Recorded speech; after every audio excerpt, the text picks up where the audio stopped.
Hello and welcome to the Trail and Adventure Motorbike Podcast with me, Clive Barber, and my good mate, Noel Tom. For the days when you can't ride your bike, there's always the Trail and Adventure Motorbike Podcast.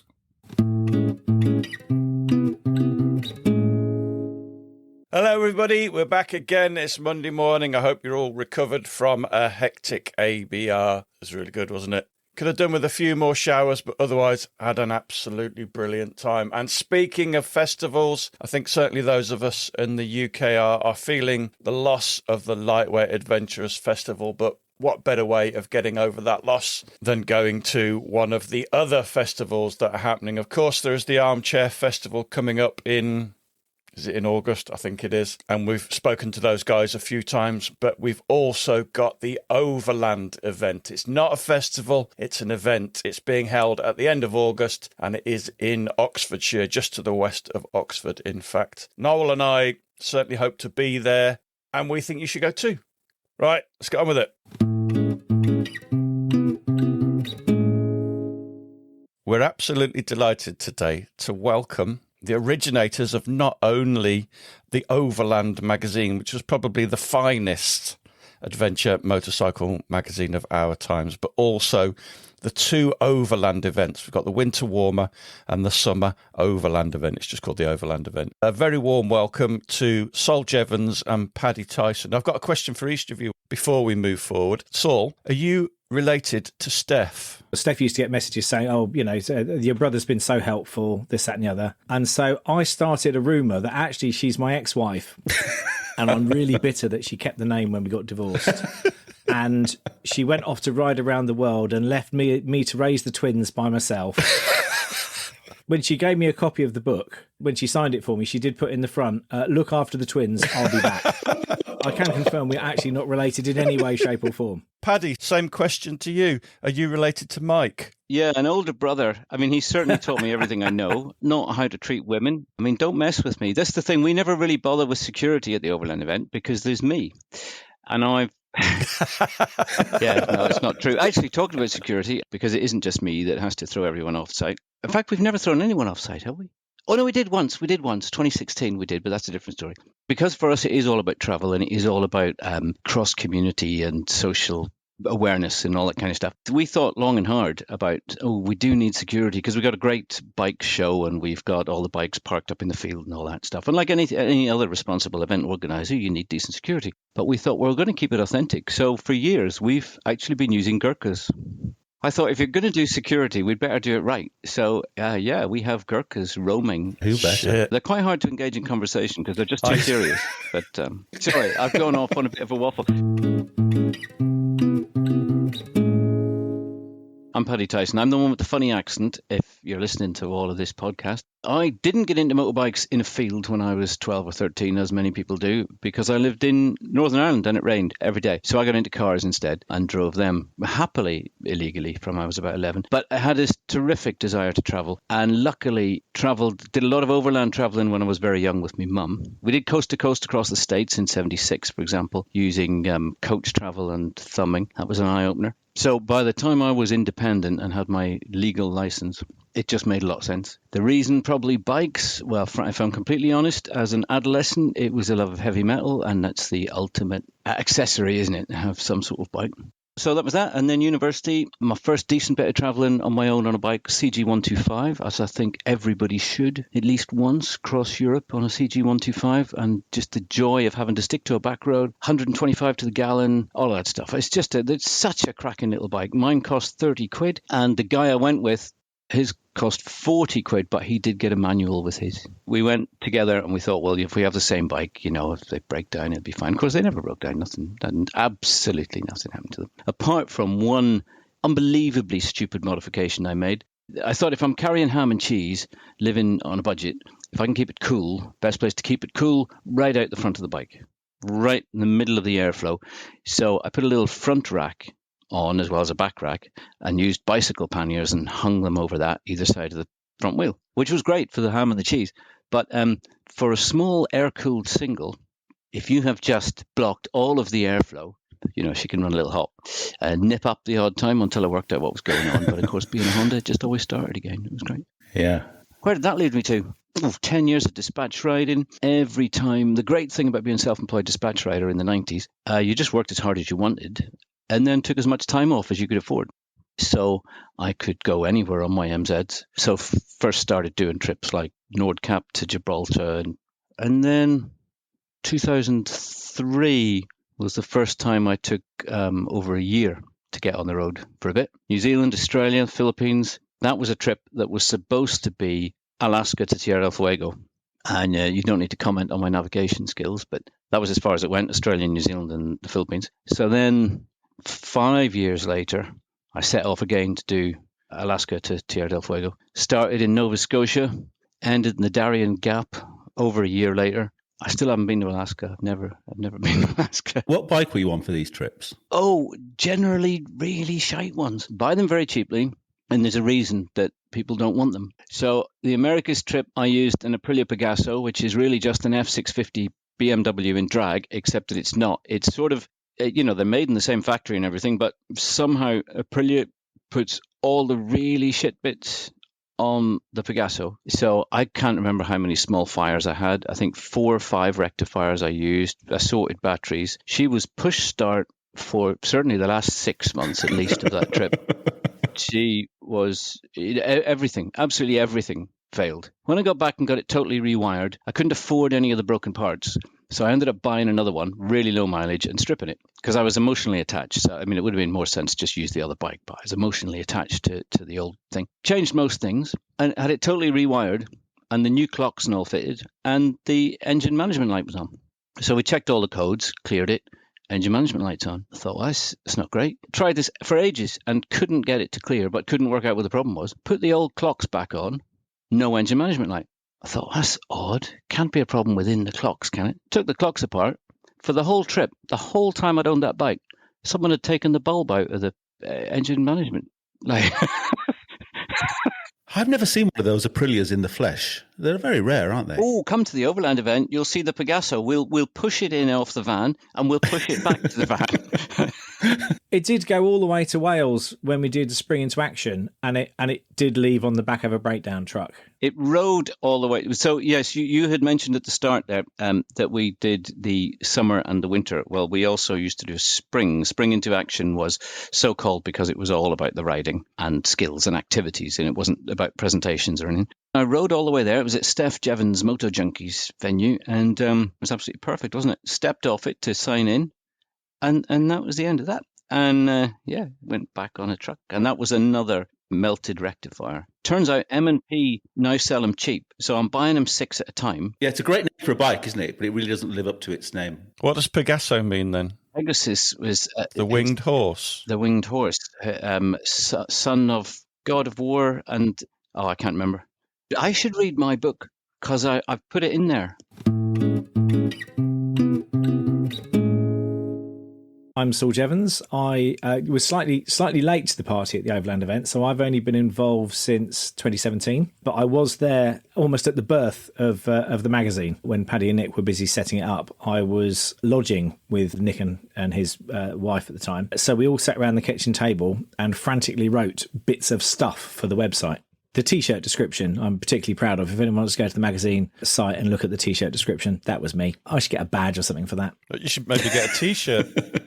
I also wrote various bits and pieces for the magazine, sometimes as me, sometimes under a pseudonym, because I used to do country profiles. Some of them were for countries that I wasn't necessarily terribly complimentary about the people running them, but I might want to go back. Some of them were published as me and some of them under a pseudonym. What was the pseudonym? Well, if I tell you now, I might not be able to go back. It was my porn name. So it was, first pet and mother's maiden name, which traditionally is your porn name. Whereas for me, it was my Overland name. My motorcycling history started with a quarter share in a Suzuki B120 that me and 3 mates owned when I was at school. And we kept it at Mark's house because his parents were a bit less strict. And we used to go riding up over the common and fell off and broke more of the bike than we did of each other, fortunately. So that was quite good. A few years later, when I actually got a bike for the first time myself, it was another Suzuki B120, which I bought from a mate of mine between his house and my house, which was a distance of about 4 miles. The lights all failed, which was not ideal because I was riding it back at night. But fortunately, he decided to come with me. So he just rode just about behind me, so I could see from his headlight what was in front of us, and cars could see his rear light behind us. And then I had a big break from riding for a long time while I was busy getting married and having children and getting divorced and all that kind of thing. Got back into it more recently, but all of my riding has been around Europe, whereas I travel, or used to travel, quite a lot with work. So I've been all over kind of Africa, Asia, places like Iran, Kazakhstan, Angola with work, because I do safety stuff for the oil and gas industry. Lots of travel, not on bikes, and then a bit of riding. So I can sit and hold conversations with people about all sorts of places, but never actually ridden there. What came first then, Overland Magazine or the Overland Event? The Overland Magazine, very much. When I got back from the Americas trip, and I was working with Nick Brown, Nick, who became the co-founder of the magazine, we realized that we didn't like any of the motorbike magazines anymore. This was still the height of sports bike era and all that. And I just thought, what am I doing with a magazine? I might occasionally buy something like Motorcycle Sport and Leisure, which I liked, but then I'd just read the travel bits. I didn't want any of the rest of it. We realized that there were lots of us aging chaps of a certain demeanour who kind of did the same thing and didn't want anything else. And I thought, well, do you know what? I want a coffee table, because part of the issue now when you get into relationships is trying to coax your other half, trying to say that actually going away on the bike is really worthwhile and it's a great way we should travel. So I thought, if I make a magazine that I want to read and that Nick wants to read, there'll be loads of people that might want to read it, but it's never going to be digital, because it's about sitting on the coffee table or taking to the loo and looking at it again and again. And for me, it was going to be, I had it all in my head, it was going to be big images, because so many images had impacted me previously. I mean, there were images that I saw from very early Globebusters trips that had been reported. And I thought, I want to go there. So I did. I just went to all those places. And there was no particular reason other than, damn it, that's a good point on the map. And to get to that point on the map, I'm going to see shitloads of stuff. So I really just used them as markers. And I thought maybe people can sit there and just, with a cup of tea, just look at these images and read a nice story and not be bombarded with adverts on every single page. They might just go, oh, do you know what? They're going to ring up Dave and say, Dave, look, we need to go to Costa Rica, or we need to go to, because the socialist in me has always wanted people to realize that people are people. No matter where you go in the world, people are people. They're not all bad. They're not all weird. All foreigners aren't out to get you. Their food isn't designed to poison you. They're just really looking after their kids like you are, except they've generally got better roads, laxer road safety, and cheaper beer. And it's a giggle when you put all that together. So really, you should get out there. That is a wonderful description of travelling on a motorcycle. And we always made a point of saying no advertising, or as the absolute bare minimum advertising we could possibly do. And everyone said, you could make money out of this. First thing you need to do is change the paper quality, because that paper is far too thick. There's no need for that. And you can put classifieds in there, because you can sting people for like 20 different ads on the same page. And I said, I don't want that. I don't want that. I don't want that. I don't want any of that, thanks. I want a thing that me as a person wants to read. So let me get this straight. You created a really expensive, beautiful magazine with no advertising in it. What could possibly go wrong? We'll be back after a quick break. We are absolutely delighted to welcome the first official sponsor of the podcast. With more than 100 years of experience, Mitas is one of Europe's leading motorcycle tyre brands. Whether you ride on the trails, enduro, on the road, or on adventures, Mitas have the tyres for you. If they're good enough for the likes of Chris Birch and Paul Tarris, they're good enough for me and our Noel. For more information, go to mitas-moto.com. Go the distance with Mitas tyres. Yeah, I'm a businessman at heart, obviously. And that's what Saul says every time he looks at the price for an event ticket. He goes, you're doing what? Jesus. And you're going to provide what? And you're still not going to charge for tea and coffee? What? And you're going to add this? And you're putting 2 extra bands on? I know, but that's not the point. I want people to have a nice time. I'm constantly telling him off. So yeah, I did. I started it with absolute bare minimum advertising. And I'll tell you one tiny story, because I think it sums up my stupidity. The first corporate that I managed to get interested was Continental Tires, way back issue 1. Before issue 1 existed, and it's quite hard to sell advertising in a magazine when you've got no history in publishing, no history in journalism, and you haven't got anything to show them as to what it'll even look like. Got Continental involved, and they bought the idea, they bought the concept, and they believed in me, and they sent me 2 pages of advertising artwork. It took a long time, and I was absolutely amazed. And the email arrived, and it had the attachments, and I was like, oh my God, they've sent it around. And I opened it, and it was shit. It was absolutely awful artwork, and my heart sank. And Nick said, well, that's great, we got ads. I said, I'm not running that. He said, you're joking. I can't run that. And for a start, that's the wrong kind of bike. And they're clearly going too fast. And that's in an urban tunnel. And look at it, he's just too cool in his leathers match. That's not us. That's not this magazine. And Nick said, well, we'll run it anyway. We'll talk about it later. I said, too late. I've sent it back and I've said I'm not running it. And he just said, you've done what? So yeah, and nothing happened for 3 days. And then I started to ship myself. And then I got an email saying, very much respect your decision and what you've said about our artwork and about the demographic you're aiming at, and we understand entirely. And what sort of artwork would you like? And I just thought, I think, whoa, yes, that was good. When you said Continental, I was going to say, I remember those ads being a really good fit in the magazine. They were. And this is obviously why, yeah. It wasn't an accident. No. Do people still tell you that magazine is on their coffee table still? Because it's on my coffee table. Yeah, we get people contacting Paddy and saying, I'm still trying to track down a copy of issue whatever, as well as the pleas of, please will you get it going again? Is there still a pallet in the garage of old copies? God, no. I mean, on the website, although we made 32 copies in the end, and it was a quarterly. 32 issues, not 32 copies. That would be very low circulation. Yeah, I was the editor as well. So 32 issues. Even in the loft, I don't have many of the issues. So on the website, the only ones that appear to be available are the only copies that I have anything of. And some of those copies really are at, 2 or 3. But yeah, we were killed by COVID. Is that what it was then? It wasn't a financial thing. It was just... God. No, because it had been a financial thing from day one. No, what happened was as we grew, and this was really exciting. I mean, you talk about, if someone has one on the coffee table, it's kind of nice if you see one. The kick I got was over visiting my father-in-law in Florida and being able to buy a copy we were in chapters in Canada and in borders across the States. And for me, that was a massive boost. We had outlets in Australia, New Zealand, Singapore, Morocco even, lots of places in Europe. So it was a real buzz for me to travel and then see. It's like, oh my God, there it is, Sometimes I'd buy them. I sneaked an article past you and we were crossing the ferry, Ashley and I, to go to Morocco. And my previous article in the edition that was for sale on the ferry, as we were going across the Bay of Biscay, it was amazing. Yeah, we felt kings and queens of the world. Yeah, that sort of buzz. It just gave me a buzz every time I saw it. It was amazing. So COVID came and our distribution in the UK was, fittingly, being a travel magazine, it was airport departure lounges, mainline railways and motorway service areas. Now, COVID came and there were certain things that weren't open, like airport departure lounges, mainline railway stations.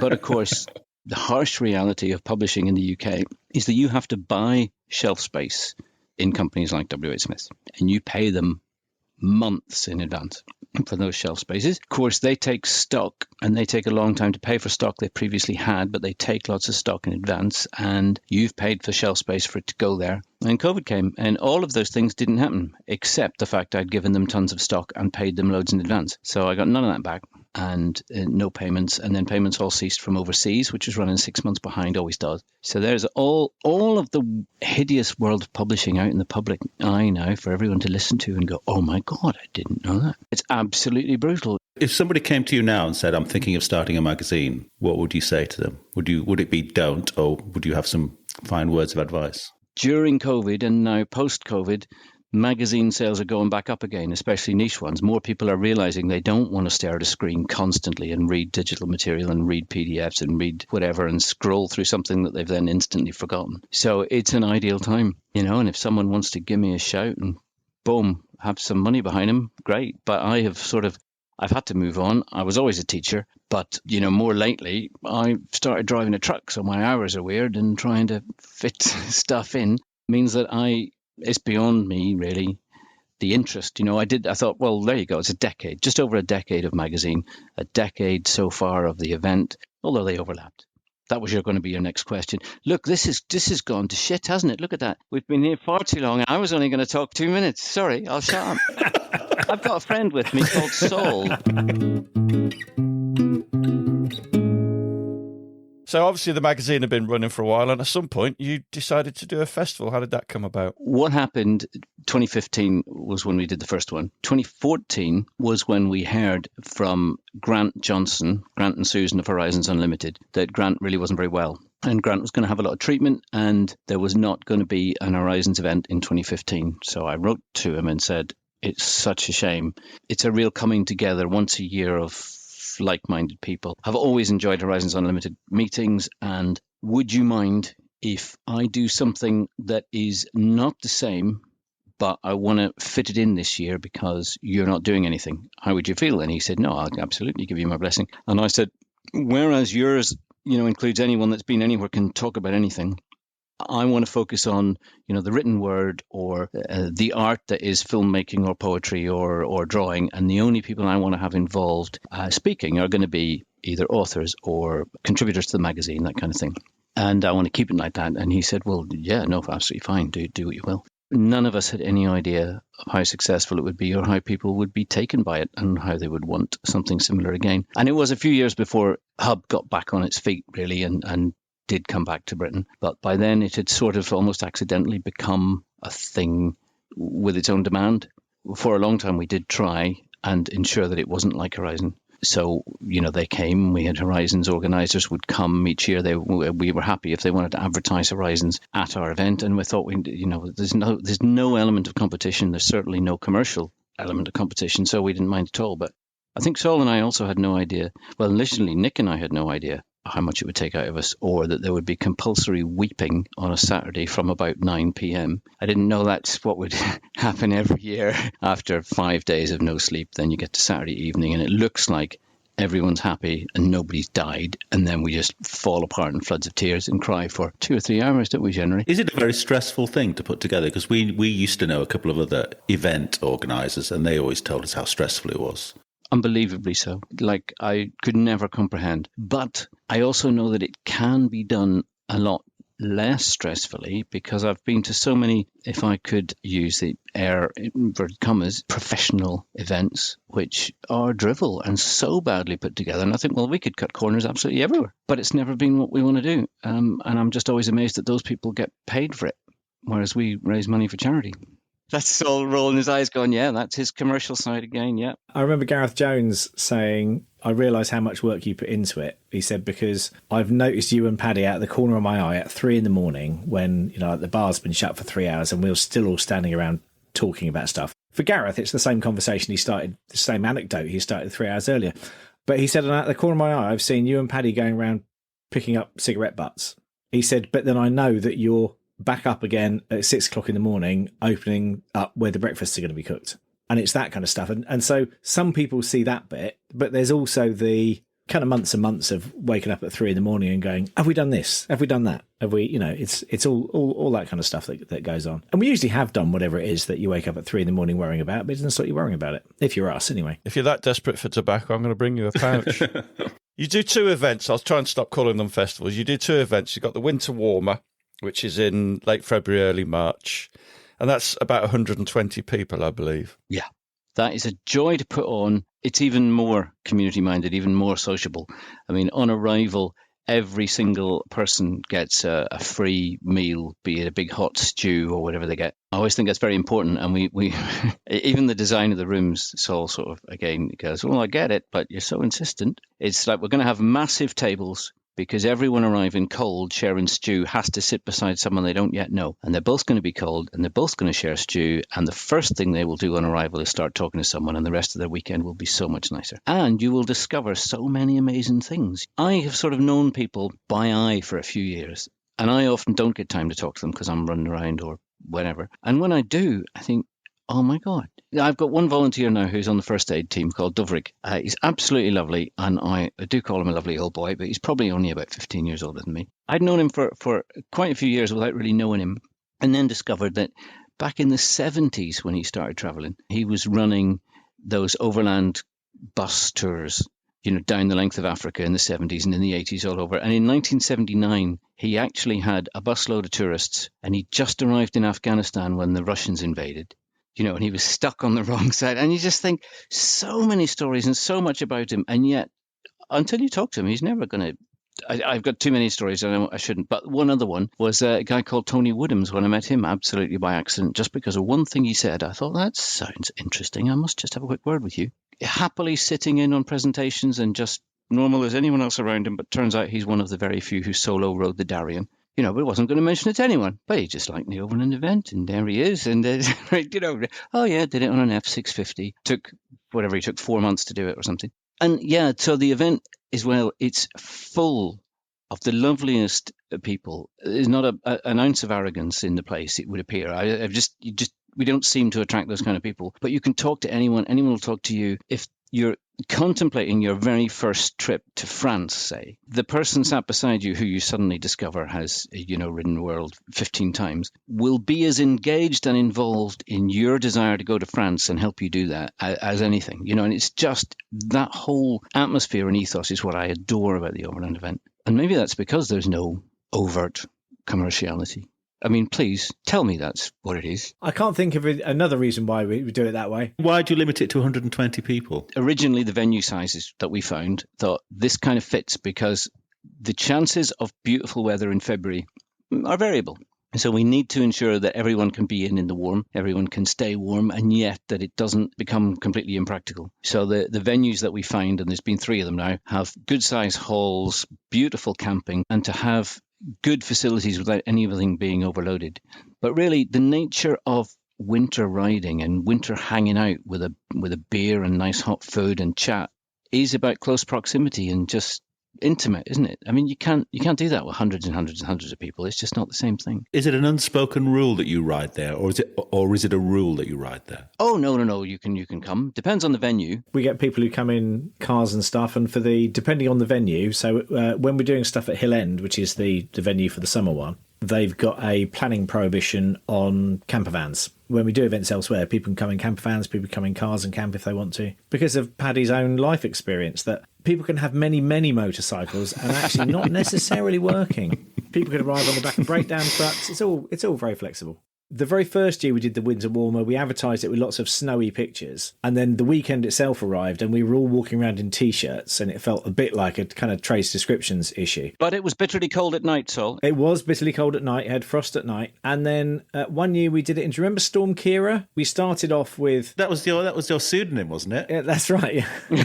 We started off with a field full of tents and portaloos and stuff. And then as the night went on, more and more people were coming and sleeping in the hall because their tent had decided it was going to go to Patagonia without them. And the portaloos blew over, so more people were using the loos indoors because that seemed more civilised. So yeah, so we've had some interesting weather. Dear listener, if that appeals to you, that is the Overland Winter Warmer event, which is run at the end of February, early March. So have a look on the website if you fancy. Actually, you haven't got the dates up for next year yet, have you? But I'm guessing those will be coming soon if it goes ahead. The plan is it definitely is going ahead. The issue is the venue, because the last venue has just been eaten up by HS2.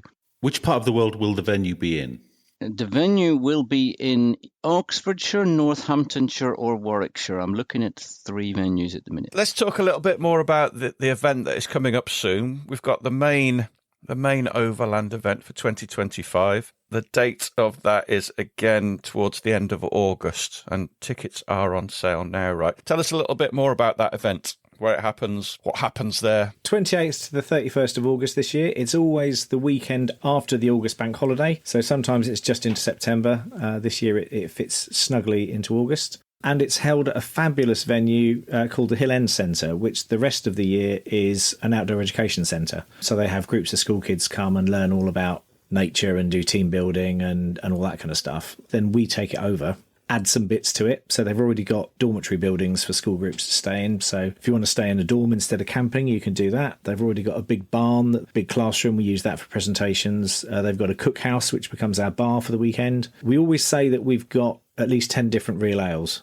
I think when we last did it in 2023, we had 40. We get a little bit carried away. We do both like our beer, so we get a bit carried away with that. Because the customer service is the most important thing, we need to know what beer we're offering. So the problem is we do like to wander around and test a few, and then the thing is we can't quite decide, so we decide to have both. And that happens a lot. And then that's why the numbers are just ludicrous. We just get all of them. Aren't you a prolific tea drinker, Paddy? No, I am still a prolific tea drinker. Famous for it. Hence, one of kind of Paddy's absolutes being we have to have free tea and coffee all weekend for Overland. And then we've got a bike show which contains everything. So this year it's everything from Mary Sevier's BSA Bantam D7, which was she was the first British woman to ride around the world, 1967 to 1976. That's coming up from the National Motor Museum at Bewley, along with Steph Jeavons' Ronda the Honda. We've also got a couple of bikes in there from a couple who are in the middle of their big trip and have ridden from Singapore, and who fortunately just happened to be kind of in the UK at the right time. For I think I originally messaged them when they were in Kazakhstan or Mongolia or somewhere and said, if there's any chance they happen to be in the UK at the end of August. So they're now doing that. And again, we've got such a great community that I put a shout out for kind of people to stay with on their trip. And there's a friend of ours who comes to the event in Ireland who just said, yeah, I can leave the keys to my flat. It's got secure parking. They can come and they can use it for as long as I like. It doesn't matter if I'm there or not. That's the kind of community we've got. So I think one of the really nice things about your list of presenters is they're not all familiar names. It's not the same people being rolled out year on, year out. There's actually 8 TAMP podcast alumni talking at the event, but I think you've actually got more presenters than were at ABR. Yeah, I think we do. Although there are some couples, I think, and I may not have the website complete yet, and because things always change, but I think we've got 52 or 3. We've got 5 venues that run simultaneously, and our slots are much more relaxed. So we call it an hour and a half slot, but the talk, any presentation, is 45 minutes with about 15 minutes left to ask questions. But that still means you've got half an hour to decide that you want to have a pee or go and get a free cup of tea or do whatever you want to do, or just chat to someone and decide that, no, I'm going to go and see something else, or you're going to go for a test ride. So we don't like to rush things, but by having 5 venues, it means that we do have an awful lot. And on arrival, people get, although the schedules are up everywhere, people get a little booklet. In fact, it's their little passport. It's their little passport to the event, which has little bios about the speakers and what they'll be speaking about and where they've been. So you can sit around in your tent, because if it just says, Joe Bloggs African Adventure on the schedule, because there's no room to write all the stuff, then you find Joe Bloggs and go, oh, wow, he did that. Oh, gosh, and he's using right, interesting, I'll go and see that. Do people speak once, or do you stagger it so that if people miss it one day because they're seeing something else, they can see it the next day? We have repeats of some. But we also have a situation where some of our presenters may only be available on the Friday, or they are not arrive until the Sunday, so some only happen once. Then there's others like, for example, Ted Simon, he's the father of the whole movement. Because he is in his 90s now, he doesn't really like presenting. He much rather we interview him and or people give us questions ahead of time, and he's much happier to do that, even for longer, but then he doesn't want to sort of repeat himself and do that again. People like Ted you'll just see once, which is why he's in the big marquee, which seats 250. A lot of the more intimate rooms work better for either a workshop on health or tire changing or maintenance or how to write or how to get published. All these little workshops we run, because some people, when they are traveling, do want to make some money and think, I don't want to be rich, but if I could write some articles, or if I knew how to send photographs, or if I could do whatever, then it would help. Because ultimately that happened to me in the Americas. Accidentally, I became a journalist and ended up being paid monthly, which blew me away. I couldn't believe people wanted to read this sort of shite that I was just scribbling over some beer at night. And they really were raw, just my experience of the last week or 10 days or whatever. And yeah, it got picked up accidentally, almost fraudulently, in fact, by a magazine in Canada, who then published some and asked me later if they could publish it. It's a bit naughty, but at least they paid. And we ended up having a great relationship. A double question here. How many people do you have at the festival? This is, again, another silly question. How is it different to, let's say, one of the bigger adventure motorcycle festivals? Rather than having thousands and thousands, we cap attendance at, there's usually about 750 to 850 people on site. And that's a combination of authors, presenters. They all get a +1, so sort of their friends. Then we've got our fabulous team of volunteers that we couldn't do it without, and then all of the ticket holders. So it's not huge. And in terms of what's different about it, it's just very relaxed and it's very uncommercial. We don't do any day tickets. So you don't get anyone who's turning up for the day to get a bargain or just for one specific thing. So people have to kind of immerse themselves in the the mood of the event rather than coming and it being a commercial activity for anyone. When we have exhibitors, they say it's great actually because it means that we get to speak to the same person 2 or 3 times over 2 or 3 days, and then we get to see them in the bar in the evening as well. You know, if you're a gear manufacturer like Revit, it means that you get to talk to your potential customers and talk in detail about gear. If you're selling a tour, then you have 3 or 4 conversations about the tour, and then that evening they meet someone in the bar who did your tour. It's a much slower pace than some of the bigger events. But often with a good commercial return for others. I mean, I've heard the term, I hate it, but they call it conversion in the trade. So you may as well talk to someone, but actually if you convert them into a paying customer, then that's ultimately what everyone wants. So it's not footfall, it's instead you get some quality time. And actually, the tour operator is quite a good one, because actually, if you end up having a few beers with someone beforehand, you're kind of going to know whether or not that's someone you would want to spend your hard-earned cash on 2 weeks with or not. It is that thing of people buy from people. So from that point of view, traders get to know people, people get to know traders. It's just a very relaxed weekend without any pressures of kind of outside world or I must dash from this to this, because time kind of almost stands still at the event, I think. And we've got some people who come and never go to a presentation. So, you put on sort of 50-odd presenters and you get some people who go, oh, yeah, I come every year, but I don't get the presentations. I just come to meet people and hang out and enjoy the vibe. In our test rides, we've always aimed for sort of dealer network that is really, really limited. For years, we've done brands like Fantic. You think, well, where am I going to get the chance to test ride a Fantic? So, we hunt around and get those kinds of things. Early on, it was before Enfield really burst properly onto the scene. The first year the Himalayan came out, that was there, so people could try it, that sort of thing. This year, we've got some real oddballs. Morbidelli. So you can test ride a Morbidelli at the event this year. Possibly more realistically for you, Noel, and properly off-road. Have you tried one of the Vosges 300 rallies yet? Big old spread. Pleased about that. Like these slightly oddball things. Again, it's not pile 'em high.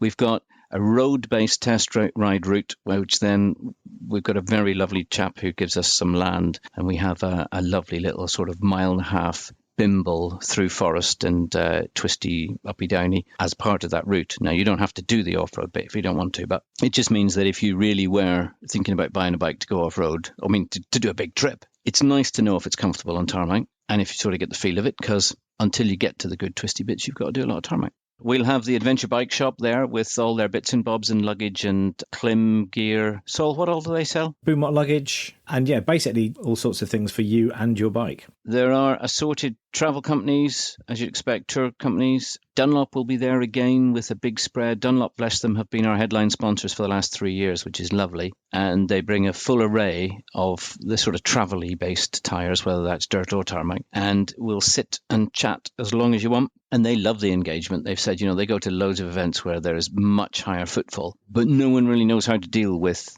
a display of tyres and someone to talk to, whereas they say that Overland people seem to want to sit and have a chat or have a free cup of tea and have a chat, and they find it really important, and we're very pleased that they back us. Motor Freight, who sponsor our author's tent and have done for many years, they'll be there. We've got a company, the name of which I can't remember off the top of my head, from Spain, who've got a property in Spain and kind of do tours and stuff there as well. Mental Health Motorbike, they originally came in 2020 before they were a charity. Comes back to Nick Brown again. So Nick had met Paul and done the mental health first aid course kind of early doors, and they came along in 2020, and at that point they were still in are we doing the right thing, is there a need for this, are we wasting our time, is this what we should be doing kind of stage. And Paul says it was that weekend because of course they'd set up to go to events and meet people, and then there were no events in 2020 apart from Overland, because all the sensible people who were doing it on a commercial basis cancelled, and we just kept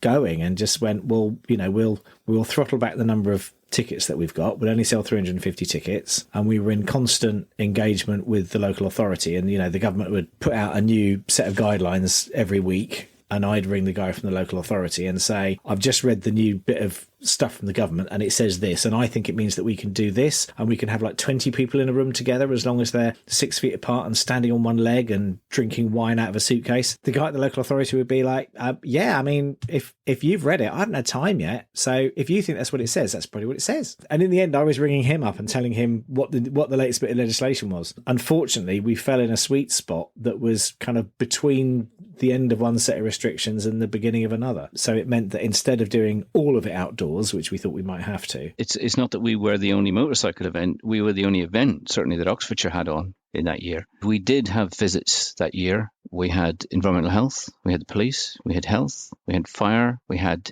everyone came on site to see if we were doing things correctly, and all applauded us, as it happens. Did quite a lot of weeping that Saturday, I have to say. That was at the end of that. That was...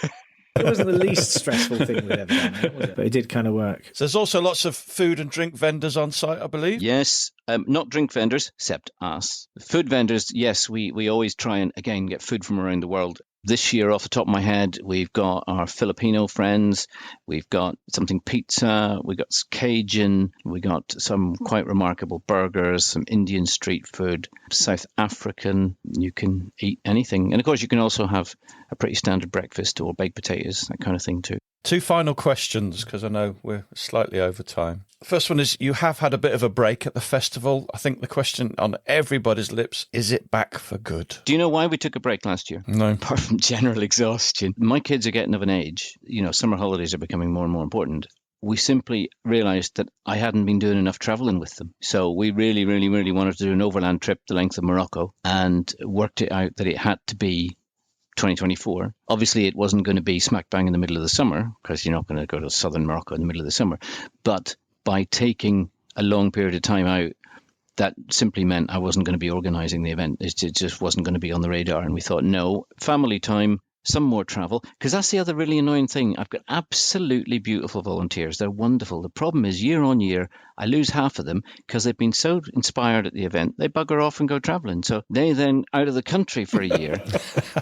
This is what happens. I mean, Nick Brown, classic, another one. The reason Saul stepped up was the Nick, after the years of magazine and then the first 3 years of the event, he then just bought himself another Enfield and just set off and was on the road for another 2 years. That's what happens. You become inspired. My kids are a bit older than yours, and they turn into pricks. Just fuck them off now, honestly. Well, you say that, but the eldest, who has just finished his GCSEs as we speak, is in Indonesia. Oh, fair play, young man.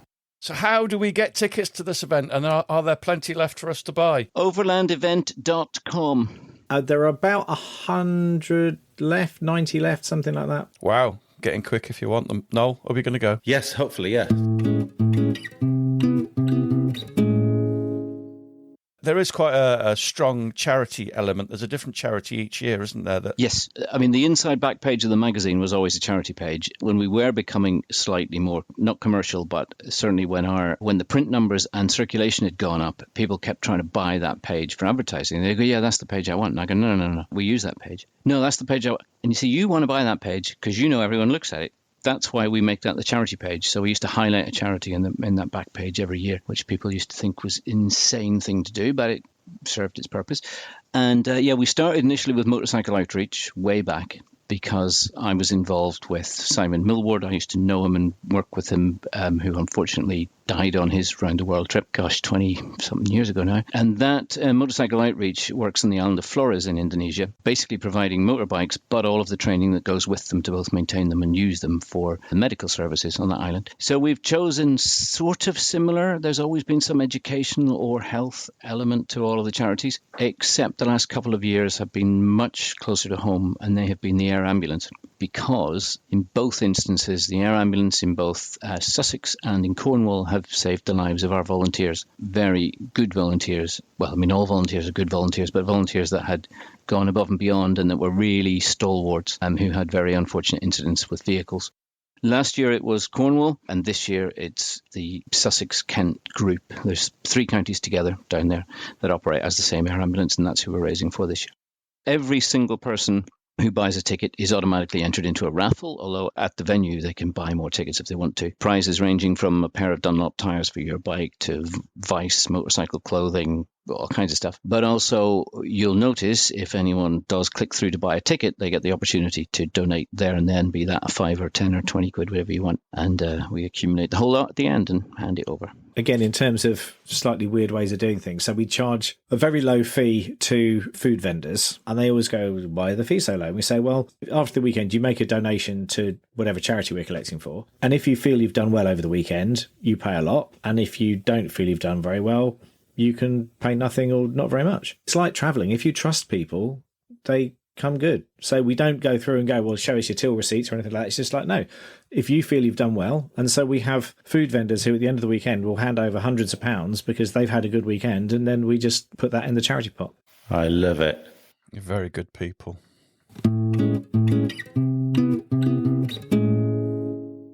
There you go. That's the Overland event. Now, the Overland event is running from the 28th to the 31st of August. There are still tickets remaining, so if you want one, get in quick because there isn't that many. Also, if you're a vendor, if you have a shop or a business that you'd like to promote at the event, give Paddy or Saul a shout. They did mention that they are still quite happy to accept more vendors, so get in quick while you can. The tickets, or the event passports as they're called, are available on overlandevent.com. You can buy a ticket or a passport with a T-shirt, without a T-shirt, with a dorm bed, without a dorm bed, and there are also some car and van parking spaces left, but they again are very few and far between. So basically, if you want to go, get in quick. All right, see you there. See you next time. Thanks for listening. We really appreciate your support. Don't forget you can follow us on Facebook and Instagram. And if you really appreciate what we do, you could consider supporting us on Patreon or buy us a coffee. Links are available on our website, which is tampodcast.com, tampodcast.com, where we also have a limited selection of branded stuff. But either way, please keep listening and spreading the word. See you next time.